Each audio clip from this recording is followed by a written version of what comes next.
Abigail might be, as of right now, one of my biggest surprises of the year. I'm not even joking with you. I had no expectations for this movie, but now that I saw it and I really enjoyed it, let's talk about it.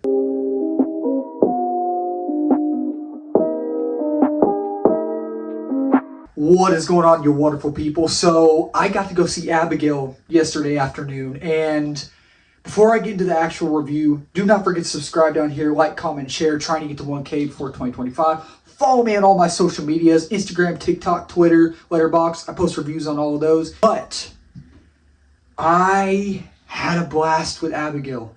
I really did. And when I first heard they were doing this movie, I was like, okay, this could be really interesting. I'm definitely going to go check this out.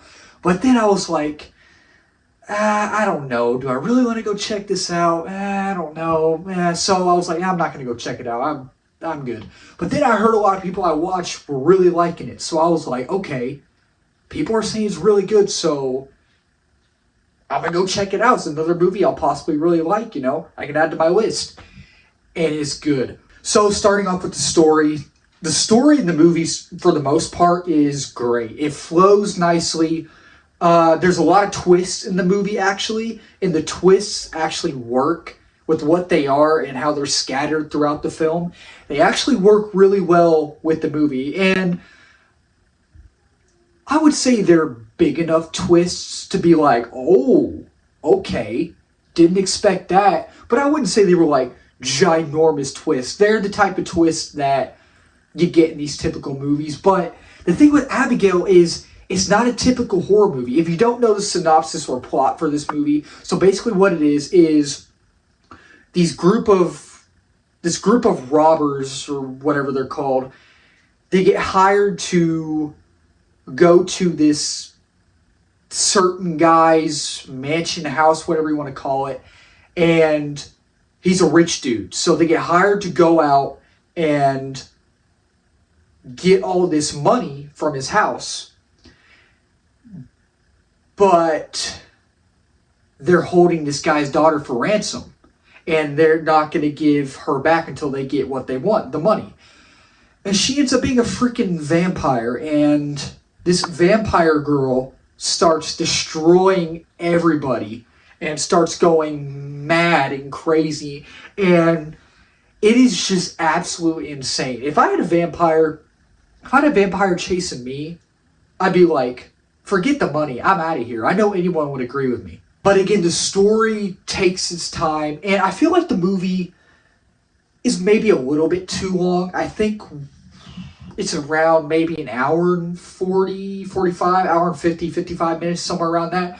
But, it might actually be 2 hours. I think it's 2 hours. So it feels a little bit long. That's one of my negatives, but I didn't really mind it. My other main negative, really, with the movie is that it did take a while for the movie to mainly focus on Abigail and the characters trying to survive and get away from her, what the main movie's about. It took a while for that to get started, but the cool thing about that is you can feel the tension rising and the tension building, and I like that. And I was sitting there like, okay, something's about to happen. That's about to happen. Certain scene with the character involving a staircase. It happened. I'm like, oh, like it happened. It happened. I was like, oh man. And it's brutal. I gotta say, this movie is absolutely brutal. And that's where I'm about to get into with the horror elements. The horror elements of this movie, like I just said, like I just mentioned, it is a very, very gory movie. So if you have a hard time with blood and stuff in these type of movies, I would say probably stay away. Definitely stay away. Usually in movies, for the most part, I don't have to look away. Sometimes, some movies I do. I had to look away a few times, y'all. I really did. Like, it's... Some of the things that happened in this movie, like there were people exploding over there, people exploding over here, over there, over there. I'm like, did not expect that. Oh, that's happening again? Oh, there we go. Okay. Like, it's brutal. It is very, very brutal. There's one scene towards the end where a certain character is just throwing up, and I'm like, and you'll see what I'm talking about when you see the movie, I'm like, We get it. Cut to the next scene. Cut to the next scene. I don't want to see this. And it's just, oh man. But the horror elements by itself, it's scary. Like, it's a freaky movie. Like, the girl who played Abigail did such a good job of being menacing, freaky, creepy, scary, whatever you want to call it. She was phenomenal. I don't know her name. I don't know what her name is. But the way she played this character, like, I would even say she was fleshed out. She really was. And I'll get into the main characters in a minute. But same with her. But just talking about that for right now, before I get into her as a whole, she did good. Now, talking about all the characters, starting with Melissa Barrera. I don't remember her name. Oh, Joey. Her name was Joey in this. She was fleshed out too. I really like Melissa Barrera as an actress. I really do. She did well in... Was she in the fourth Scream movie? Because I'm going to tell y'all, what Radio Silence... I know Radio Silence didn't work. I don't think they did Scream 4. I know they did Scream 5 and 6, and I really like both of those. I like Scream 6 more, but... Y'all comment down below, did Radio Silence do Scream 4? And y'all also comment down below, was Melissa Barrera in Scream 4? Because I really do like that film. I really do. But she was great in this, man. And the thing is, I feel like she kind of played the same character that she played in the Scream movies in a way. But I wouldn't say it's necessarily a bad thing. But just the way she played her character in this, she had the most depth out of everyone. And she really did have a personality. She really did. And you could feel her emotions and you could feel what she's lost. And just, there's a thing that happens to her at the end where I'm like, I'm waiting for something to happen, but it never happens. So I'm like, that's plot armor.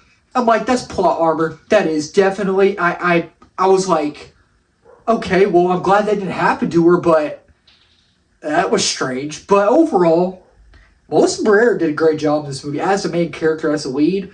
Even in the Scream movies, I feel like she was great as the lead, and I definitely want to see her in more movies, especially as a lead, because she plays a good lead. Now, talking about Dan Stevens in this movie, Dan Stevens is a good actor. I found him enjoyable in Godzilla x Kong. He was this kind... He was okay in this. I feel like he played this, like, jerk, annoying jerk type of person. And I was just like, thinking about it now, I'm like, I really just wanted to punch you in the face, dude. You were freaking rude. But he gets what he... I don't know if I want to say that. I'm not going to say that. But I don't want to say that either.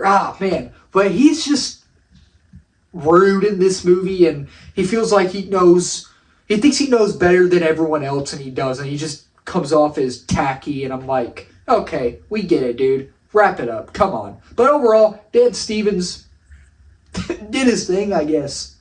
And talking about Kathryn Newton in this movie, the only things that I know Kathryn Newton from is the Marvel Cinematic Universe, Ant-Man, and all that.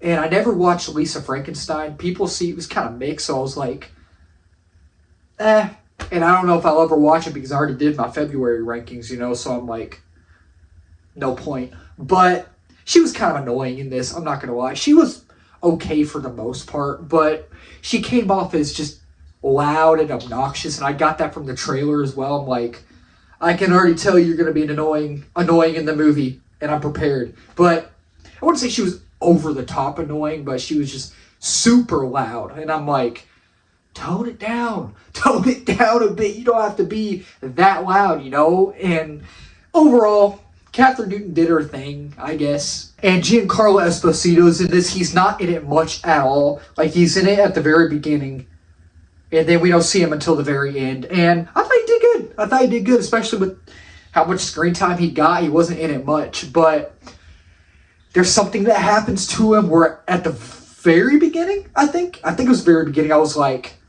I called it. I was like, I called it. I knew they were going to do that because he shows up. We don't see him till the end. And I'm like, I knew they were going to do that. And I was like, okay, if that's what y'all want to do, okay.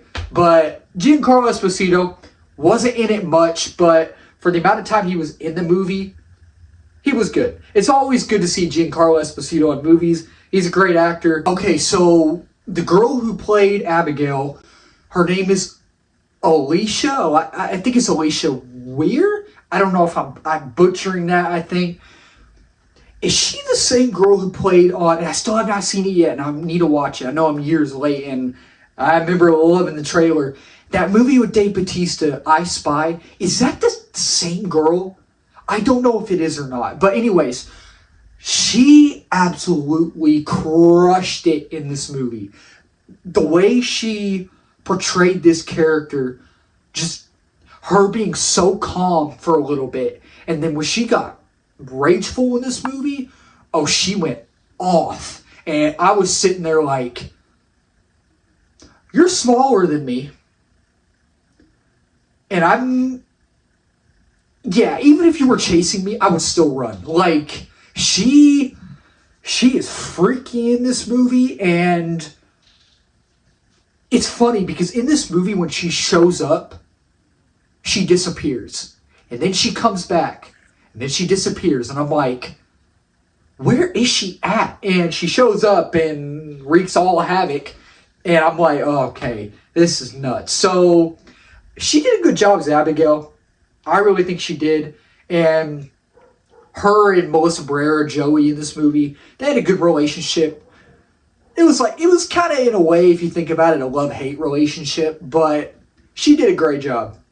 And talking about the twists again, the twists were amazing in this movie. There weren't many, and like I mentioned earlier, they're not like big old twists, you know. They're the typical twists that you would get in these type of horror movies. But honestly, I didn't expect there to be any twists in this movie. I really didn't. But there's one that happens at the end with a particular character, and then there's something happens in the middle with the particular character, then that ends up not being true, but then this ends up being true, and I'm like, this is crazy. Like, maybe tone it down a little bit, because I'm getting kind of lost, but I wasn't completely lost, but I was like, okay,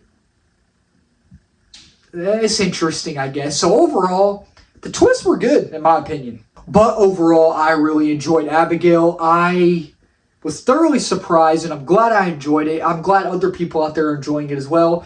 If y'all have not seen Abigail, I would definitely recommend it. Go watch it. It's another really good horror movie, especially made by Universal. I know sometimes they're, right now, especially Blumhouse, they're really hit or miss, but Radio Silence and Universal, they did a really good job of making this movie.